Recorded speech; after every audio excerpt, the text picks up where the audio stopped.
And I'm going to get started, and I do want to, it's me talking in this session, but I am really keen to make it interactive too. So please do share any questions that you've got. I've only got an hour, so there's only so much I can get through in terms of sharing. But I'm really interested in your thoughts, and we can learn from each other too. And also to get some thoughts on what we might like to do as a collective. So one of the things when we first did our research and second year of research that women wanted from being in the collective was being part of something that's bigger than themselves, so having that opportunity to drive change in some way. So as we're talking and thinking, if there are ways in which you think we as a group could have some impact, do let us know what your thoughts are on that. I will look to share my screen. There you are. This means I'm not so big on your screen now. Whew, that's a bit of a relief, isn't it? And as I say, and I will kick on.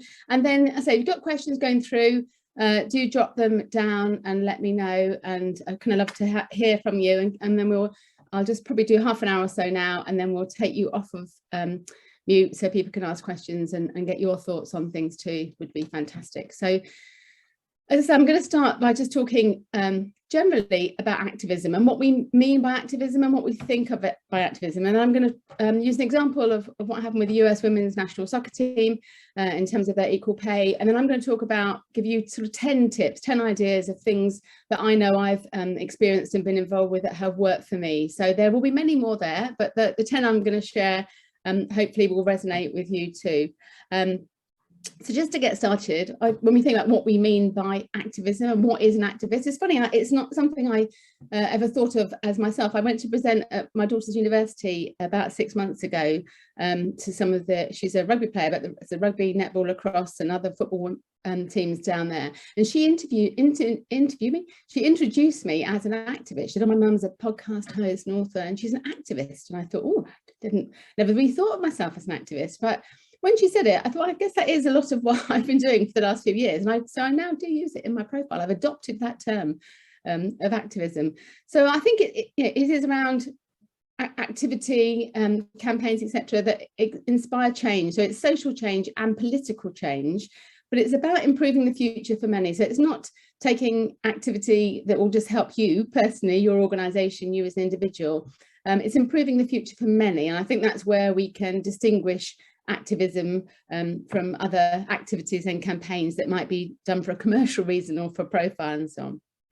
And when we think about activism, for many of us, it will be those big moments in terms of history. So the Martin Luther King talking out to massive crowds to drive change in the 60s. That's, I guess, evocative for many of us when we think about activism. It is big speeches, big crowds and campaigns. So perhaps the women's marches after Trump came to power. So women coming together, marching together, and that collective power of our voice together being much more powerful than individuals going out and taking action. And I think that's one of the key elements that we'll talk about with much of this today. And that's what excites us, I guess, about the Women's Collective too.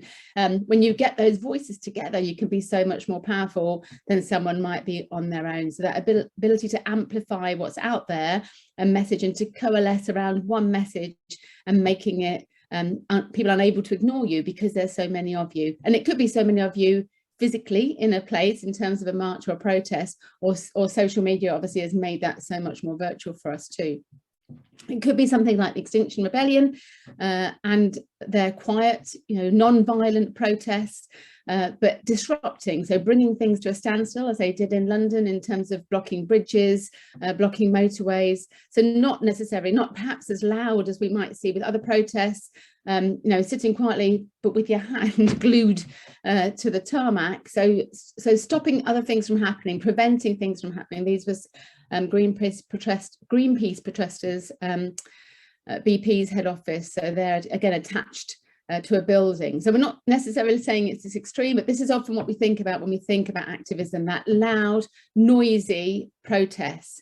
But I would say activism actually is far more than that. That's an element of it, but actually there's lots that we can be doing more quietly, behind the scenes, coming together to drive change too. So I hope that we can see it's more than that. These are definitely elements of it, but there's a lot more than that too.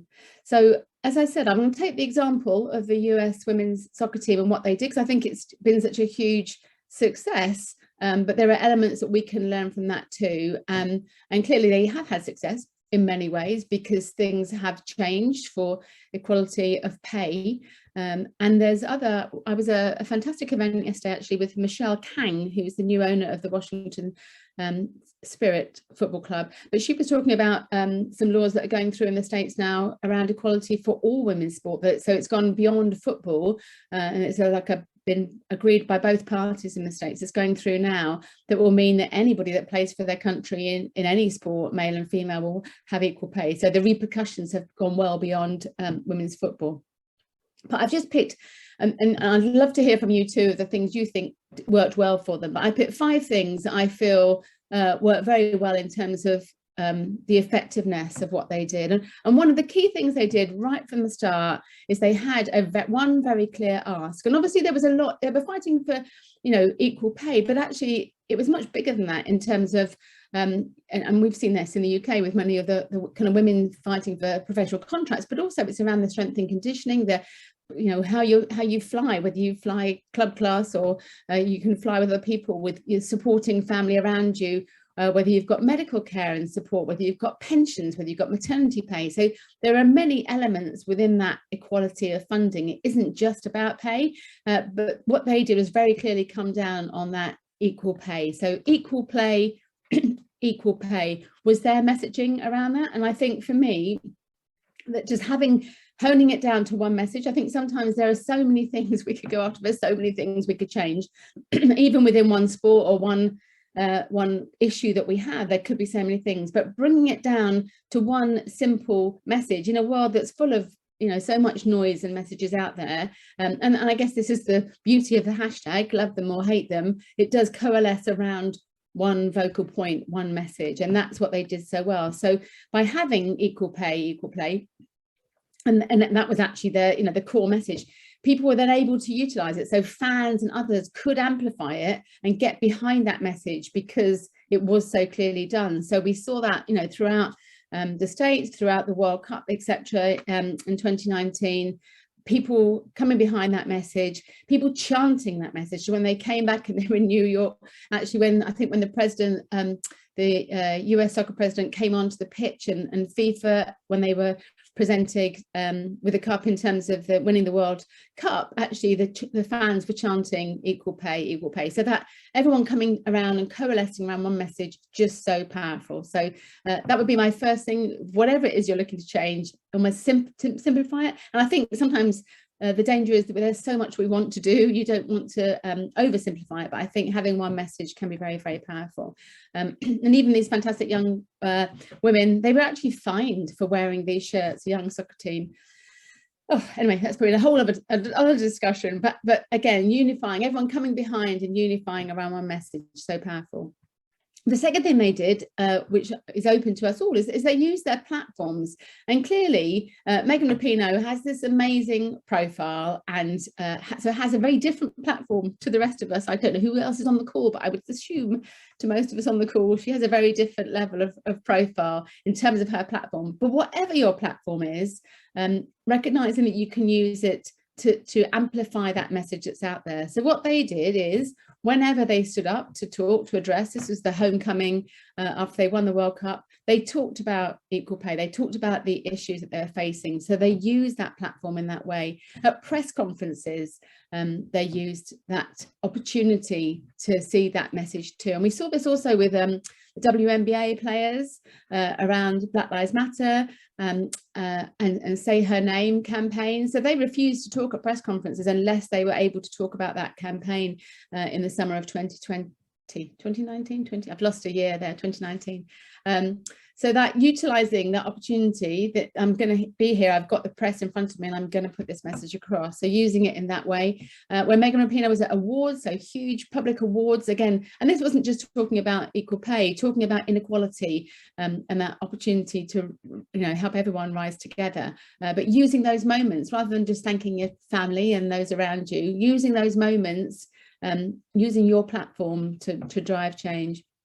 And similarly, as I say, she's on television, so that opportunity through awareness and through her profile to then reach the public with that message. But again, that really clear message around equal pay.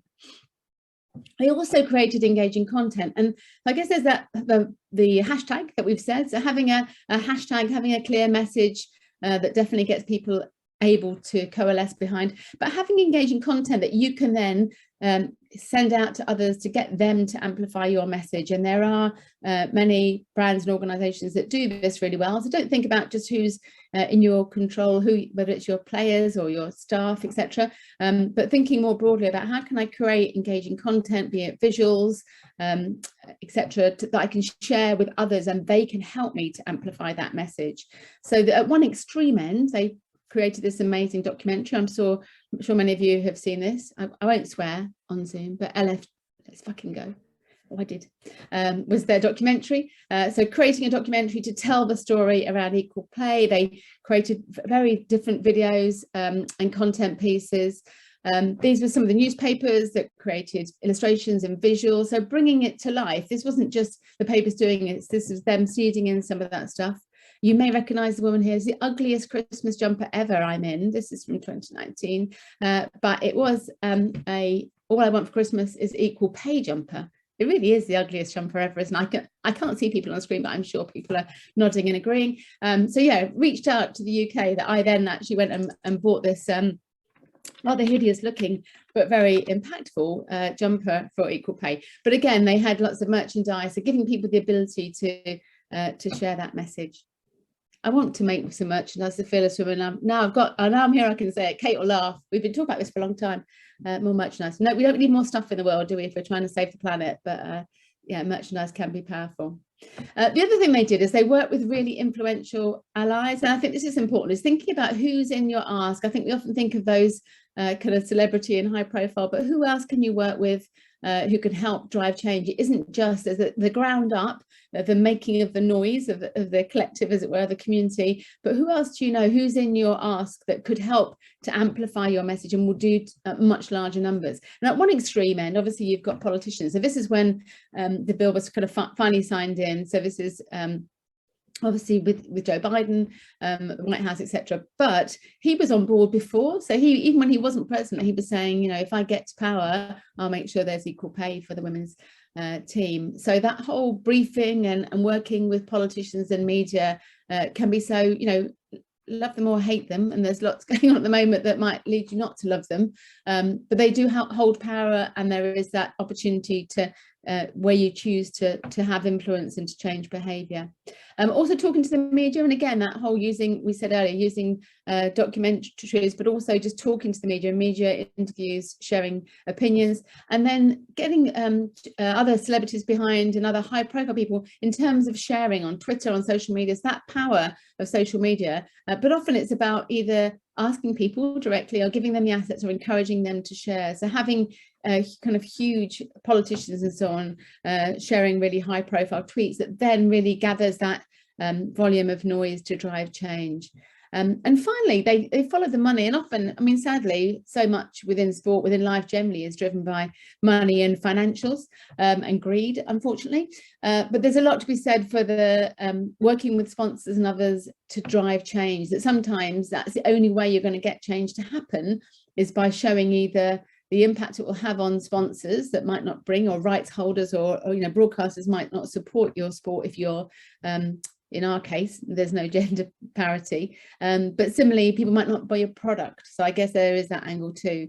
So a couple of examples there was Secret Deodorant were a sponsor, came to sponsor the national team, but actually agreed to help them by funding, by bridging that gap in terms of equal pay. So a sponsor taking action in that way. And similarly, a little bit into when the court ruling was going on, one of the lawyers said the men had more responsibility than the women playing the game, and that they were fundamentally stronger and more skillful than the women, and that's why they needed equal pay. Anyway, clearly outrageous comments. And Coca-Cola, who are one of the sponsors of FIFA, said those comments were unacceptable and offensive, and they wanted to meet with FIFA. And not long after, the US soccer president Carlos Cordero resigned on the basis of that too. So that power of a sponsor to take action and to have input, perhaps in a way that for all you can do, all we can do as punters, as customers, actually whoever holds the purse strings often has the power too. So those were I guess the key ways in which I feel that they're a great example that it's been effective, but also because they approached it in different ways through that.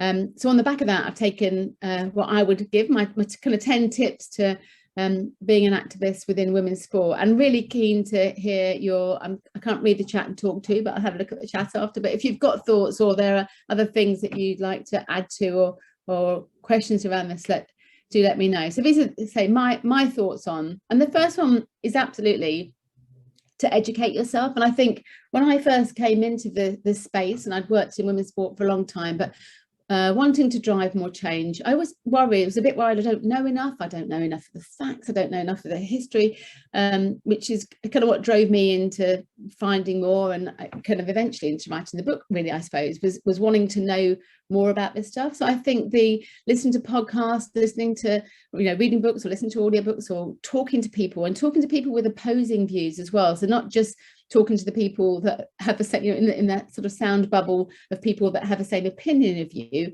listening to other people too. So I definitely think that hugely helped me. And you don't need to know everything. You don't need to know all of the stats and figures. I'm going to reference Kate again here, actually, when I do media interviews, and it's like, oh, I can't remember everything, every stats and figures. But actually, as long as you've got 2 or 3 to mind, or you kind of know, and actually it's about knowing the story behind it and understanding the history of it, and understanding why you know that you're right in the argument that you're putting across because you've researched it enough. So I definitely think of all the things, the advice, I would definitely think that immersing yourself in it is just something that gives you that confidence to know that you have that knowledge. And actually on the Fearless Women website, on the Explore page, we've got a whole host of great women's sport podcasts. Burn It All Down is an amazing feminist podcast, but there are many others on there too. Documentaries to watch, great films, books to read. So, I mean, if you want to know more about women's football, so A Woman's Game, Susie Rack's book, I've just listened to on Audible, just fantastic in terms of that history of the game and what's happening now, and also what's happened with WSL recently, and what's happened with FIFA and funding. And it just gives you, so for me, it just gives me that confidence to know when I don't want to see things out or comment on things, you've just got a bit more of that knowledge. So I think I love learning anyway. I think nothing really beats that education. And I guess the other thing is not thinking that you're ever going to know it all, that things are constantly changing, and you might not get it, you might change your opinion too. And that is, many politicians wouldn't believe this, but that is okay to change your mind as you learn more too. So I think that not feeling just because you've learned it and you've got it, you're absolutely steadfast in it. Keep researching and learning more too. I do think you never know it all, so keep learning and doing more too. My second point would be kind of knowing your superpower. And I think not everybody is going to be out there loudly, almost literally with a loud hailer, or posting. And I know I love LinkedIn and I love Twitter and I like sharing content, but that's not what everybody wants to do. But some people may be brilliant at creating graphics or design or videos. That might be their superpower. Others might just know a lot about the sport but feel passionately that they want to make a difference, and maybe there to amplify others, may bring knowledge of what's happening. So just thinking about what it is that you bring to the party. Your superpower might be that you work in media, or that you work for some sponsors, or that you've worked from the grassroots and you absolutely know what it really means to young athletes today to be taking part in sport. So depending on what the issue is and where you want to drive change, just, I guess, think about and recognise and celebrate the part that you can play within that too.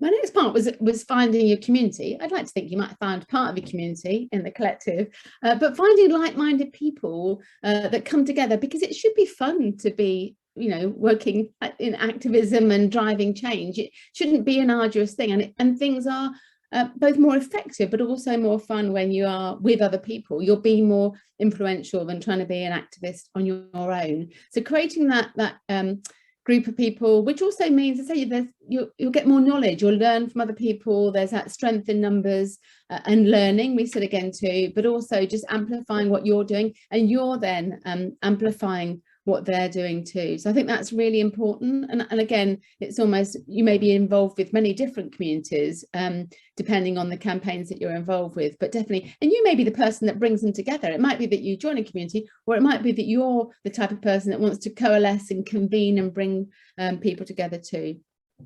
And then I guess leading into that is amplifying others. And it shouldn't be one person and one voice that is the, we think of Greta Thunberg or Megan Rapinoe. There have been those figureheads that have that profile, but actually it shouldn't really be about one person. It's about everybody, the collective voice together. Because actually, if that person decides to go off and do, or is not able to continue, then the power of it all needs to continue without them. So I think a lot of it, especially if you're an organizer, is about creating the tools for the community to go out and drive change. And we talk a lot, don't we, about that sort of ripple effect of someone creating some change and others taking it. And you see that so clearly on social media when things are amplified. So I think definitely bringing others along and other voices, and offering your platform and your place at the table to others, so people with diverse backgrounds and histories and so on.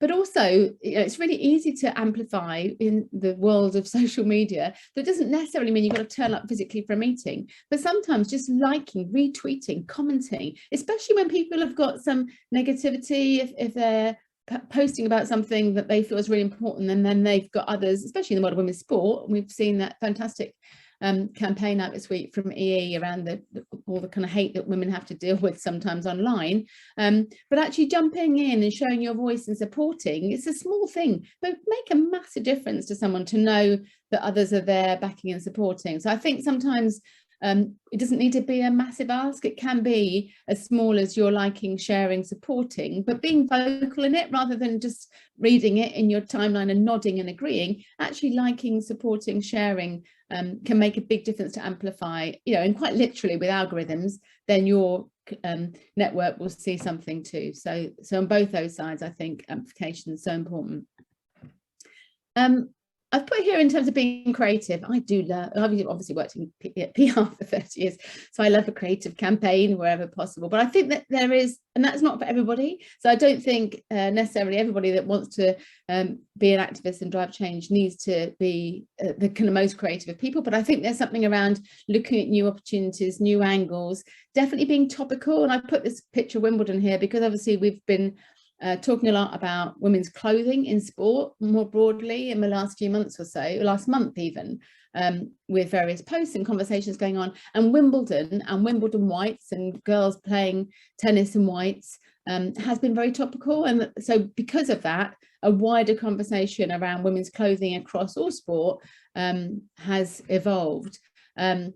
So I think it is about being what's topical. So I know there were climate protesters at Silverstone at the weekend for the Formula One, but almost what's happening in the diary. So looking ahead and thinking, is there something you can tag what you're doing onto? Because it's either in the media psyche to be looking for those stories right now, or it's in public interest, it's the time of it. So thinking about what's coming up, what's topical, rather than just constantly having the same story or trying to break through the noise of something else that's happening. So that would definitely be something. But as I say, I don't think everyone needs to be creative, but it's definitely looking at other ways to get your message across. And the other thing I would say is look at, there's nothing new really, is there, in the world? We're all inventing and learning from other things. So keeping an eye on when you see campaigns that people are doing things well, what can you learn and take? What would be useful? What elements might work well? So noting the things that you like and adopting and adapting those things for yourself too. Storytelling. And so I said at the beginning about education and the point of learning some of those stats and numbers and having those figures to hand so you're able to argue your point in different areas. But the power of storytelling and bringing things to life, and there's a reason, storytelling's been around for centuries, thousands of years, is because that's what sits with us emotively, that kind of meaningful stories bring us hope for the future and connect us to other people too. So where there's an opportunity to share stories and bring things to life, that can be so powerful. So that's whether you're out speaking or you're writing or on posts, etc. But not just the stats and figures, thinking about the people behind the stories and how they connect. And I'm doing a session at the International Working Group for Women in Sport in November, actually in New Zealand. I'm doing it from here. But that's about storytelling in women's sport. So we'll kind of give you more information around that near the time.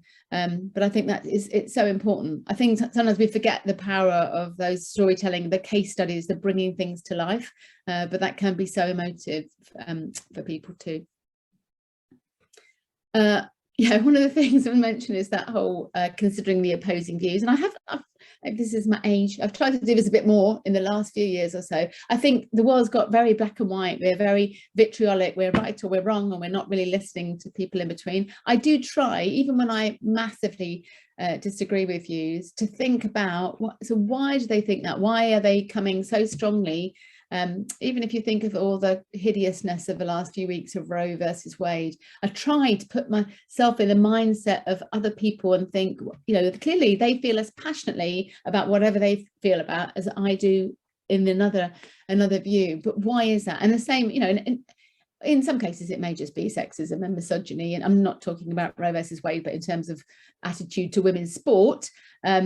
But it may just be that is a kind of inherent view and you're not going to change people's opinions. But sometimes if you can get beneath that, there may be views that people aren't aware of your side of the opinion, or there may be valid elements to their argument too. So I think it's really important to consider the opposing viewpoint and not so to change your mind, but just to be able to come at it differently and perhaps change and consider or the way in which you present things too. So for me, I think that's a really important thing that sometimes we don't do. And actually within the world more generally, we seem to have gone even further the other way, that I either completely think this or I think that there's no grey in between. And actually life's not really like that. There is a bit of grey in between too. And I think we've sometimes forgotten that element. Number 8, I guess just recognizing the power of quiet influence. And again, we talked a lot about the whole campaigning and hashtags and you know, making posts and gathering together and making noise. But there's so much power behind the scenes of influence, and that's why all those lobbying companies are paid millions of pounds. But that briefing and educating and letting people know. So whether that is talking to journalists, I was at that amazing event yesterday at the House of Commons hosted by Tracy Crouch, and some amazing women from across football were there. But it made me think when I was there was a few ministers in there, and again, whatever your political leanings, just thinking actually they do have in many cases the power and the influence to drive things through, not just as one individual but working with others. So whatever you feel, it's almost, you can't just ignore those that you don't necessarily engage with, because they may have the power to change the things you want to change. And similarly for journalists, I've often, in the last few months almost, of briefing journalists on things that then become articles, and that's lovely, and I might not get a mention in it, but you kind of know that behind the scenes you gave them the background, you pointed them in the direction of the article you felt they should write. So I guess that's sometimes recognizing, and there's a bit of ego in that, isn't it? There's kind of letting go of, like, it's okay if I didn't get a mention in it, I think. But actually what's really positive is they're writing about the right things, and it's going to drive that bigger picture and drive change. So I think for me that's important, is recognizing it's not all the high profile stuff, it's the stuff behind the scenes too. I just love this picture, really, that's why I put this picture in. But moderating your anger, and I think this is just a general piece around being an activist. It can be on many levels. One of them is it's really easy to just be angry all the time, and I am cross about a lot of things that I think are unequal in the world, and a lot within women's sport does make me really cross. But you can't be cross all the time, one, because it's quite exhausting and overwhelming and not good for your mental health, but also I think there is that balance of almost keeping your powder dry. If you're constantly, you as an individual or you as a charity or as an organization, if you're constantly ranty and angry at everything, I think people almost stop listening to you. If everything they ever see, every post they see, it's like, oh, you know, it is quite exhausting to see that kind of visualized constantly. So for me, it's about and again, you'll take your own choice, this is my thoughts on it, but it's almost celebrating the good stuff, and not being angry at everything all the time, but looking for some moderation. And then when you are properly angry, or you have got a point to make in a reasoned way, actually you'll have more impact because people have come along with you and they've learned from you in other ways too. So I think for me, that's definitely something that I've seen, that I watch others and I think, oh, I just need them to balance. I'd like them to balance. They can do whatever they wish to. But for me, it's a bit that balance of both. And similarly, it's like getting a bit overwhelmed by it, but choosing the battles. And I've had 3 messages this morning of like, we're doing this. Can you get involved with this? And can you get involved with that? There's so many things out there that are unjust that we could fight for. But I think you need to choose things that really resonate with you. And the things where you feel you can have impact, and accept that you can't do it all. That is the other thing too. You can't change everything, but decide the projects or the elements of angles that you want to get involved with, and put your weight behind those things too. So I definitely think it's almost moderating it from your own sense. Both you'll be more effective if you're not angry all the time, but similarly, it's better for you too. Which kind of brings me on to the last slide. And I just picked pictures, amazing pictures that I like, really. I just like this very happy lady. But about staying positive. So I think also, not underestimating the power of those small continual changes that will have, if you talk about women's sport, that it is a gradual process. And whilst it would be lovely to think we can go from here to here, and things will happen that will jump us forward, but then we'll go back a bit and other things are changing. So I think it's recognizing it's almost like a squiggly lines of things coming in and changing, and it's not all going to happen across time. So I think that's really important that we recognize that, and that we do celebrate the small wins. I think sometimes we as in the collective but it's easy to get a win and then you move on to the next thing, and like, this still needs to be done. So I think actually taking a moment to go, that's just fantastic that this bit changed, or that happened, before you move on to the next one is really important, both to give you the energy to continue on with others, but again, going back to the point of it should be a positive, enjoyable thing. There's no point in doing this if you're just going to be cross and angry and sad the whole time. So I do feel that positivity is a really important part, for all of us to recognize and to celebrate and see the changes that are happening too.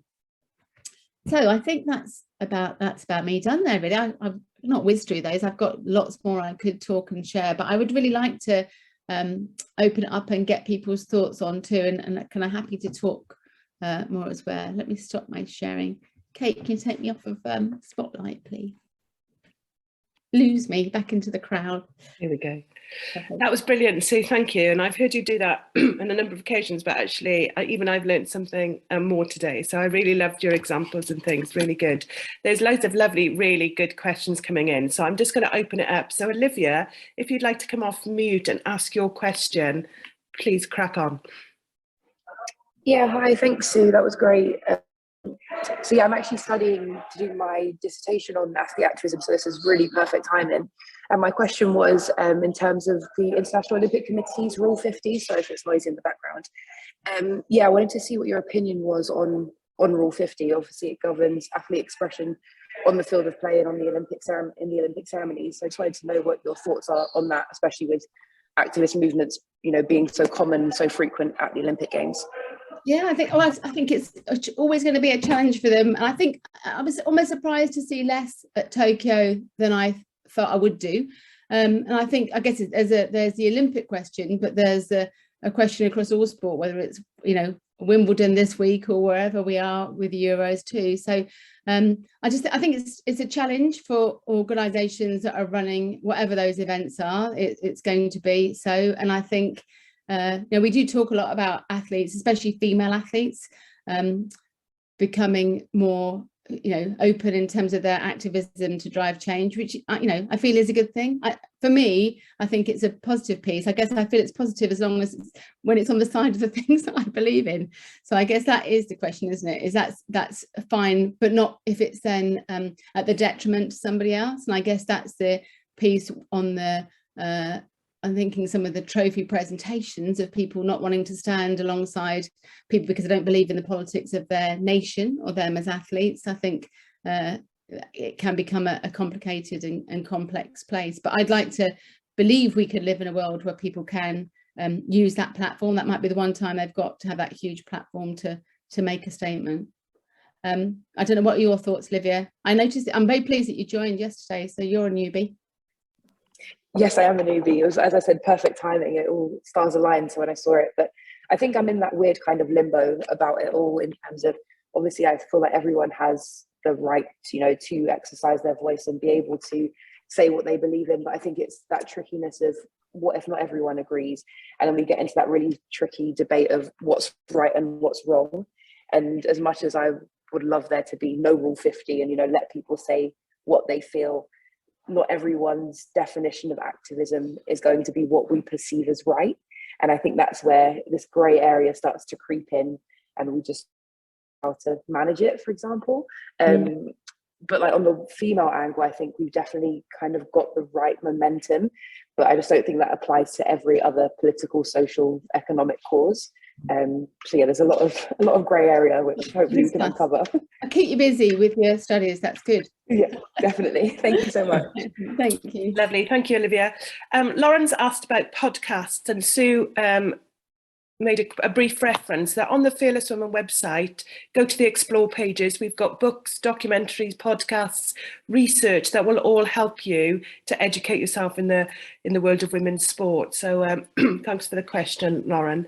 I'm going to ask Tamina if she'd like to take herself off mute and ask her question, please.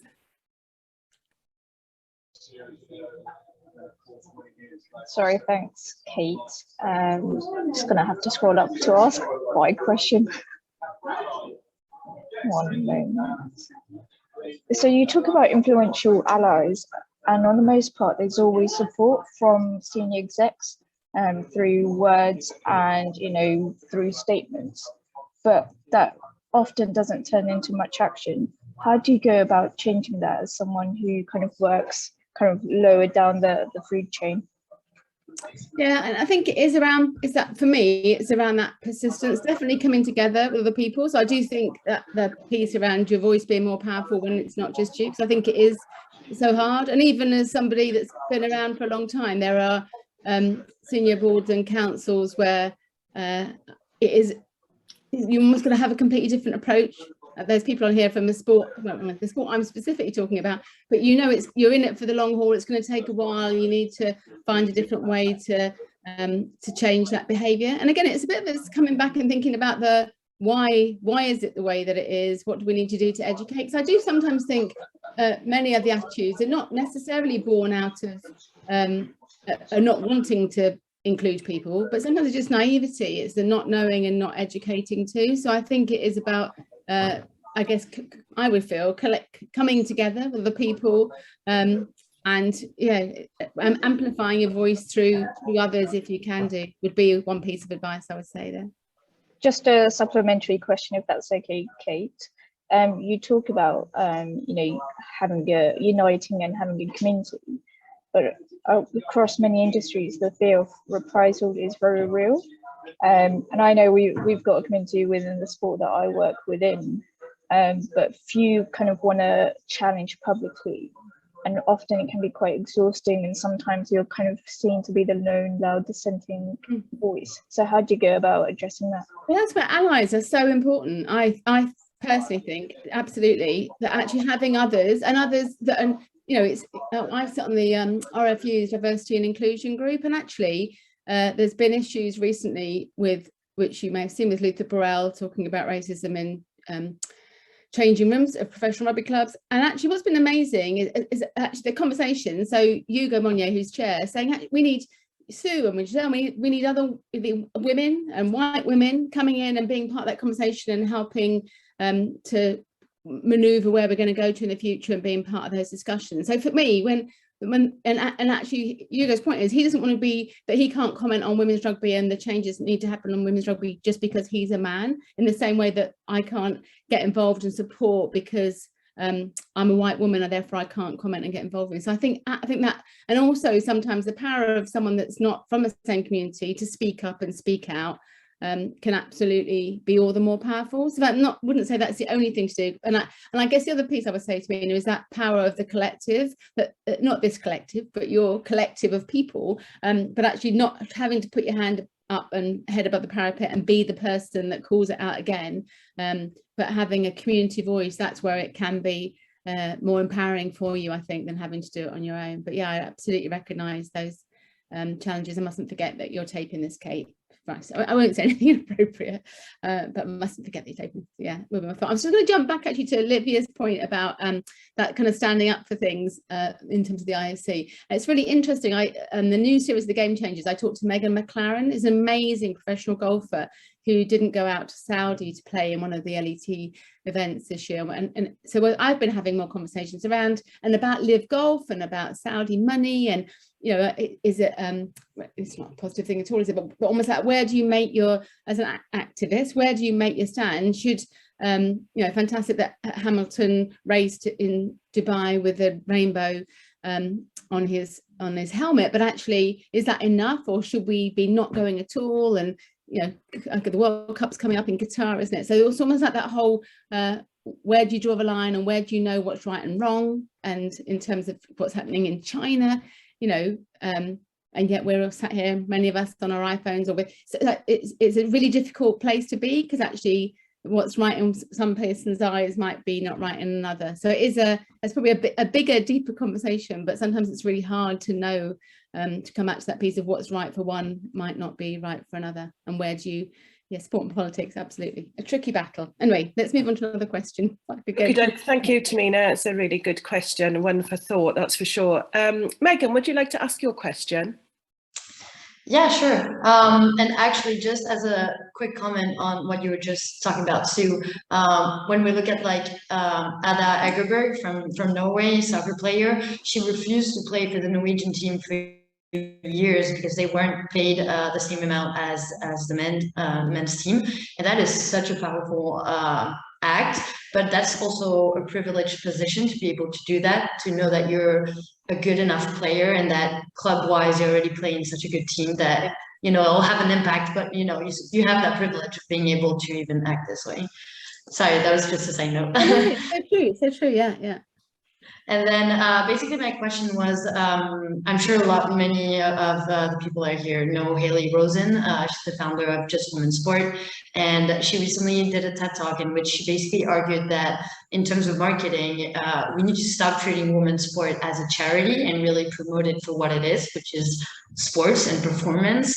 And obviously there are, you know, nuances there, as I wrote in my question, but how do we use that platform that we have and we really promote that social impact that we have through women's sport without taking away from the performance and taking away the focus from the actual sport, the actual game, the actual athlete performance? I feel like this is such a tough balance to find, and I was just wondering if you had any thoughts on this. Yeah, and it's also that balance of the performance and the pressures.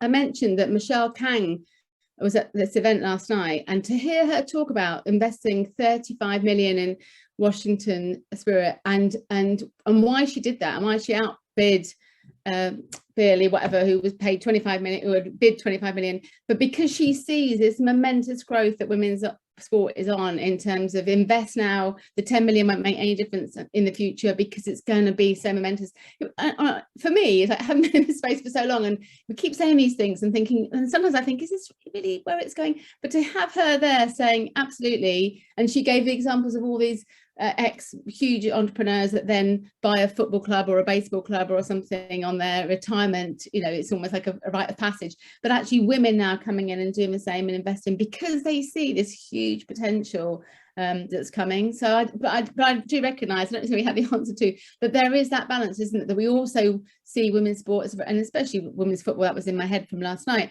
but it's very different to men's. It doesn't need to go down that route of all the negativity and the greed and the funding and you know, there's so much, you know, the fraud historically that's been involved in men's football. Women's football can do it differently, but it does want to be seen that it's not just it's a good thing to do to invest because it's the right thing to do. It's also hugely, there is a commercial opportunity that's very ground there too. So for me, I guess the more I see women like her yesterday, and then you talked about Hayley on the TED Talk, coming out and saying that, it's like actually they keep repeating it and having the stats to show that. I think that will be key, and that's a bit of my piece around being educated, is when people constantly say, we don't get the eyeballs, it doesn't get the numbers, it doesn't get the fans. Actually, to have some of those stats to hand, that being educated to say this was the return, this is the reason Barclays invested another £10 million in the WSL, is because they saw this massive shift in terms of awareness and perception, etc. So I guess the more that we can amplify and have that content to share, that's the thing I think will make a difference. It's quite funny, Megan, you just keep moving across my screen as I'm there. I'm watching you. Thank you so much. That's so interesting. And I work in sponsorship, so I see this, every day of brands not knowing whether to, they think they're going in because of the social aspect of it, but I mean, the business impact, once they've sponsored, I mean, it's there, the return on investment is there. So as you said, maybe the key is like trying to have more data that proves the ROI so that we can actually shift that. And we were with Zero last night, amazing company who are now sponsoring FIFA and involved with the Euros and whatever, and they haven't done it. They haven't put that money in because it's a nice thing to, they've done it because their core customer is SMEs, businesses, and they know that there's nothing, especially in the UK and like sport, in terms of reaching those communities and engaging people. So actually there are big companies putting big money behind women's sport. So I think it is that proof point of having those stats and numbers. Thank you, Megan. Lovely, thank you, Megan. Danielle's made two really good points about sharing values and positive messages when you're working with young people, Sue, and how you can become activists, and also about the research behind looking at the other side of the argument, which you talked about briefly. If I just jump to Karen. Karen, would you like to give your your question to Sue? Oh, there we go. God, you could have this conversation all night, Sue. So we're over here in Australia. Mainstream media and the lack of their coverage. I know female sport that we basically live and breed on social media, because we don't have it on mainstream media. But we had the Super Netball final here the other night, and one of the Sydney newspapers reported in a tiny little column down on page 6, no pictures, nothing. And then the language that was used to talk about the best netball competition in the world. And my first sport is rugby. So I just, there's sometimes when you have that anger moment. And I suppose what the question is, how do you then say that without being angry and coming across as the angry Karen in the room? And what are the steps then to sort of reach out to your own community then? So you say that you have this collective community and not just be that person, that angry person that you've mainly just talked about it. Yeah, and I think there's nothing wrong in being, I think it's okay to be angry too. I was thinking about that, I need to put the example in, and I should know her name, and I can't remember her name. The amazing WNBA player in the March Madness, when she shared a little TikTok of the women's gym area. I'm sure you must have seen it, the fitness area. They had a bench, like a little weights feet, and then the men had this massive gym area, and then her reel or a TikTok, whatever, said actually they'd said that there wasn't enough space, and she did another view of the massive hall of space there was they could have put something in. So something like that she was angry, but it was like, how completely ridiculous is this? And for me, it was both the ridiculousness of it, but also the fact that she shared it in a video. So it was and actually it's interesting. That's why I didn't share it on this. I know we struggle sometimes on our webinars to show videos in terms of everyone seeing it at the same time, but it was so powerful because that was the method she chose, was to show a bit of a video to bring it to life that made you think, oh my God, how can this even be a thing, in a way that we would never, even if she described it, we had a little piece and they had this huge hall, it wouldn't have been the same as actually seeing the amazing video. I'm not saying you need to go on to TikTok and make a video, Karen, but I think I'm okay this morning. But I think for me, that was the piece that brought it to life at the time. It resonated with loads of people, and actually the massive change that's then had in terms of March Madness now, and equality and funding and sponsorship, and it has just in 2 years been huge change. So I guess a bit of it is taking some of the things we've talked about, and that is almost like that one thing that's made you angry, but it's a bigger piece there, isn't it, in terms of media coverage and funding. So is it about you know what we say to those newspapers? Is the same in the UK too? Is it about the sponsors? Is it around the people that are funding? It's almost that piece of go to where the money is to make some noise. But sometimes it's almost like what have we got to do? Is it about the editors and the, you know, there's different routes in, and I feel your pain, because I feel exactly the same in the UK, and I won't, you know, we're being recorded, so I won't say too much. But the frustration of actually, if you've got these journalists that want to do change, but the editor's got his own opinions about women's sport, how is that ever going to shift? So I do feel we've made massive bounds in terms of broadcast and a better balance and equality in broadcast, but print media, because there's men in roles that will remain in those post staff positions for years and years and decades, it's not changing, and therefore print media is not changing. So I didn't necessarily have an answer to your issue there, because it's the same issue we face here, but I think it's not like one thing's going to make the difference. I think it is about briefing around sponsors, around and then the other thing that I've noticed, and I'm sure you guys notice, and everyone who's on that, is then the use of language that's used in some of the articles, or the use of the headlines that's used in print media. And I was sitting down with my daughter and we were looking at this last night, and then you're like, this is just systemic, you know, like, yes, I'm angry.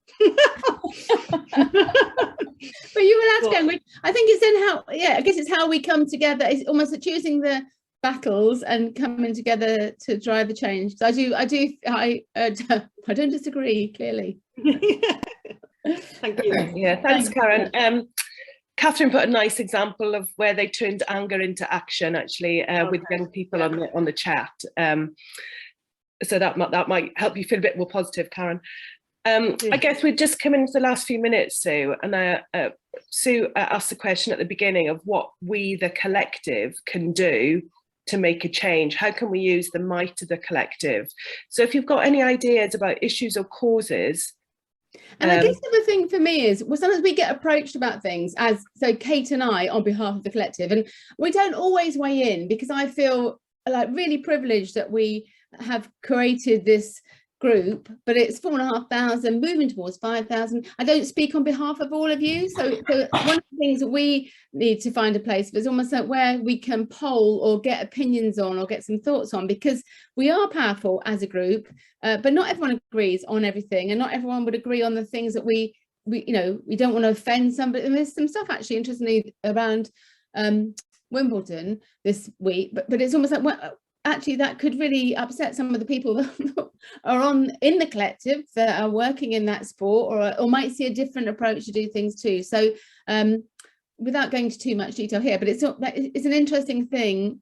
Thank you, Claire. Themed months, or taking suggestions. It may be that we take suggestions and we get people to vote on things, but I do feel it's something that we haven't done much of so far, perhaps stepping back from it because we're wary of kind of offending or upsetting anybody. But I do think together, if there was something that we did and everybody in the collective all posted or shouted or made some noise about it, not just as individuals but then to their organisations, it's hugely powerful. But at the moment we haven't quite convened that, and I would be keen, and again it doesn't need to be here now on this call, but drop us a line, send some thoughts if there are things or causes that we feel collectively we can get behind, which is more challenging because we are so diverse from different sports and different countries and different places in the world and different levels. So, you know, there are different things that would appeal to people too. Kate, did you have anything? Thanks, Sue. I think there's lots of comments and things, but I think that's pretty much all the questions that we've got, unless anybody's got any other burning questions. I guess just for me to reiterate that some of the things that Sue has said, which is we don't all have a media voice, but we all have influence, even if it's just with one other person or with one younger person or one older person. So it's to come back to the fact that it doesn't all have to be a huge creative campaign with a hashtag. It could just be talking to one person and changing one mind. the power of that. So sorry, I'm really bunged up. She's got away for a couple of days and she's already ill. She needs to keep working. That's what it is. I like the thought someone's just suggested there in terms of assets and content, and that's definitely something that we have discussed, is that almost, and if there are volunteers within the collective that would like to get involved in that in any way, is almost like honing what's within the collective, creating great content, and then just enabling people to amplify that out there. So that it's definitely something I think for us to think and consider about, of how we can use this collective voice in some way. I don't know if I interrupted you then, Kate, sorry. No, absolutely. So I think that's fine. If you've got any ideas, please do get in touch with Sue or I. It doesn't have to be today in any way, shape or form. We're on email, LinkedIn, wherever you can find us. So with that, I'm just going to wrap up because we're just coming up for the lovely hour. And thank you so much for doing your presentation. I know you've put a lot of effort into your beautiful presentation. Thank you very much. Thank you. Thank you to everybody. And hopefully we'll see some of you for the networking meeting next week. And enjoy the sunshine if you've got sunshine. Thank you, everybody.